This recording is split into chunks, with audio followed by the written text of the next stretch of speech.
মুসলিম উম্মার জন্য অক্সিজেন তুল্য ইবাদত হলো সালাত। অক্সিজেন ছাড়া যেমন মানুষ বেঁচে থাকতে পারে না, অনুরূপভাবে সালাতের মতো এই গুরুত্বপূর্ণ ইবাদত ছাড়া একজন মুসলিম মুসলিম হিসাবে বেঁচে থাকতে পারে না। একজন মানুষ ঈমান নিয়ে বেঁচে থাকতে পারে না। অক্সিজেনবিহীন যেমন মানুষের জীবন সংকটাপন্ন হয়ে যায়, জীবনের বাতি নিভে যায়, অনুরূপভাবে একজন ঈমানদার এবং মুসলিম দাবিদারের সালাত আদায় না হলে, সালাত ত্রুটিপূর্ণ হলেও সেই জীবনটা তার বিধ্বস্ত হয়ে যায়, সেই ঈমানটা প্রশ্নবিদ্ধ হয়ে যায়, কখনো কখনো ঈমান থেকে সে বেরিয়ে যায়।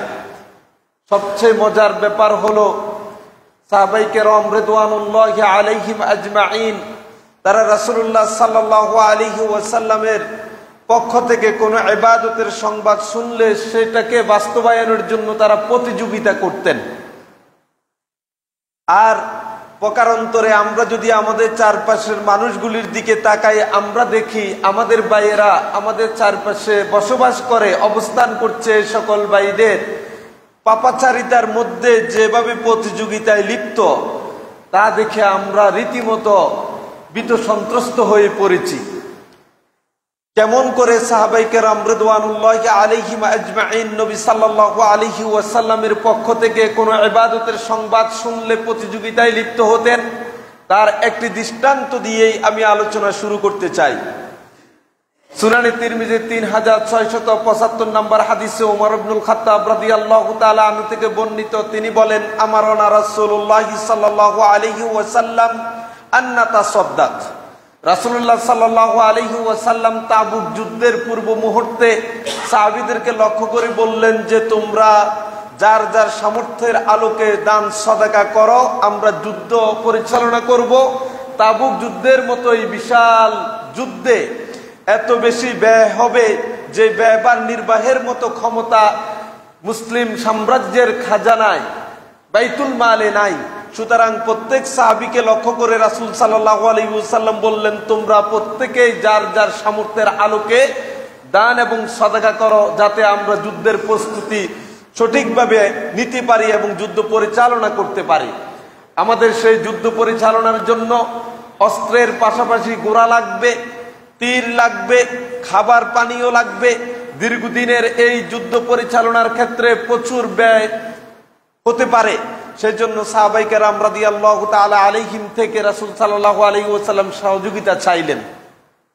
ওমর ইবনুল খাত্তাব রাদিয়াল্লাহু তাআলা আনহু তিনি চিন্তা করলেন, আমি আবু বকর রাদিয়াল্লাহু তাআলা আনহুকে কখনো কোনো কাজে পিছনে ফেলতে পারি নাই। কোনো কাজের যদি রাসূল সাল্লাল্লাহু আলাইহি ওয়াসাল্লাম আদেশ করতেন অথবা তার সুন্নাহর বই প্রকাশ করত, সেটা সবার আগে যিনি শতভাগ বাস্তবায়ন করতেন তিনি হলেন আবু বকর রাদিয়াল্লাহু তাআলা আনহু। তো যেহেতু তাবুক যুদ্ধ সামনে, আর আবু বকরের কাছে খুব বেশি মালটাল নাই, সম্পদশালীও না, গরিব দরিদ্র সাহাবী, সুতরাং তিনি তো খুব বেশি দিতে পারবেন না। আর এই মুহূর্তে আমি উমরের কাছে অনেক সম্পদ আছে, এই সুযোগকে আমি আবু বকরকে পিছনে ফেলে সামনে এগিয়ে চলে যেতে পারবো।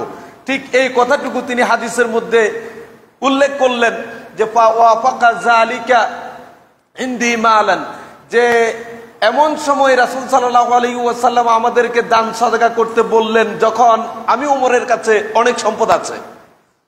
তখন আমি চিন্তা করলাম যে আল ইয়াউমা আসবিকুহু আবা বকর ইস সাবাকতুহু ইয়াউমান, আমি কখনো আবু বকরকে কোনো কাজে পিছনে ফেলতে পারিনি। আজকেই সুযোগ যে দিনে আমি আবু বকরকে পিছনে ফেলে আমি সামনে চলে যেতে পারবো।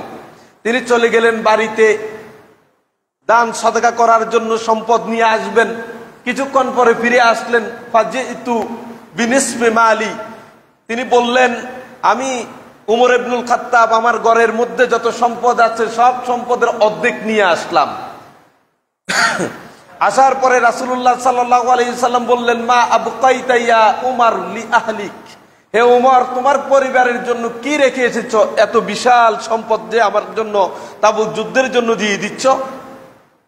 তিনি বললেন, ইয়া রাসূলুল্লাহ আবকাইতু লি আহলি মিসলা, আমি আমার পরিবার পরিজনের জন্য যা আপনার কাছে এখন নিয়ে আসলাম ঠিক সমপরিমাণ রেখে এসেছি। কিছুক্ষণ পরে আবু বকর রাদিয়াল্লাহু তাআলা আনহু আসলেন। ওয়া আতা আবু বকরিন রাদিয়াল্লাহু তাআলা আনহু বিকুল্লি মা ইনদা, তার বাড়িতে যা আছে সবকিছু নিয়ে হাজির হয়ে গেলেন। সুবহানাল্লাহি বিহামদি। আসার পরে রাসূল সাল্লাল্লাহু আলাইহি ওয়াসাল্লাম বললেন, মা আবকাইতা লি আহলিকা ইয়া আবু বকর, হে আবু বকর তুমি তোমার পরিবারের জন্য কি রেখে এসেছো? আবু বকর রাদিয়াল্লাহু তাআলা আনহু উত্তর দিলেন, আল্লাহ ওয়া রাসূলাহ, আল্লাহ এবং তার রাসূলকে রেখে এসেছি। আমার পরিবারের জীবন নির্বাহের জন্য কোনো সম্পদ আমি রেখে আসিনি। এই কথা শোনার পরে উমর ইবনুল খাত্তাব রাদিয়াল্লাহু তাআলা আনহু তিনি বললেন, লা আসবিকুহু ইলা শাইইন আবাদা, এই আবু বকরকে কোনো কাজে পিছনে ফেলে অন্য কেউ সামনে চলে যাবে এটা কখনোই সম্ভব না। আল্লাহু আকবার। প্রতিযোগিতা দেখেছেন কিভাবে ওমর সামনে চলে যাবে আবু বকরকে পিছনে ফেলে, অথচ আবু বকর রাদিয়াল্লাহু তাআলা আনহু তিনি তার সামর্থ্যের সবটুকু নিয়ে আসলেন। আল্লাহ রাসূল সাল্লাল্লাহু আলাইহি ওয়াসাল্লাম দেখতে চাইলেন স্যাক্রিফাইসটা কার কত বেশি। উমরের সম্পদ অনেক বেশি হওয়ার পরেও সেটা হলো অর্ধেক, তার কাছে যা আছে সেটার অর্ধেক। আর আবু বকরের সম্পদ সামান্য পরিমাণ হলেও তার ঘরে যা আছে সবটুকু তিনি দিয়ে দিলেন। সুবহানাল্লাহি বিহামদিহি। প্রিয় ভাইয়েরা, তাহলে সাহাবায়ে কেরাম রিদওয়ানুল্লাহি আলাইহিম আজমাইন তারা কল্যাণমূলক কাজে, সওয়াবের কাজে প্রতিযোগিতা করতেন। আজকের প্রতিযোগিতা আমাদের হচ্ছে দুনিয়ামুখী। দুনিয়ায় কিভাবে আমি ভালো থাকতে পারি, সম্পদের পাহাড় তৈরি করতে পারি, হালাল হারামের প্রয়োজন নেই, সেই প্রতিযোগিতায় আমরা ব্যস্ত রয়েছি।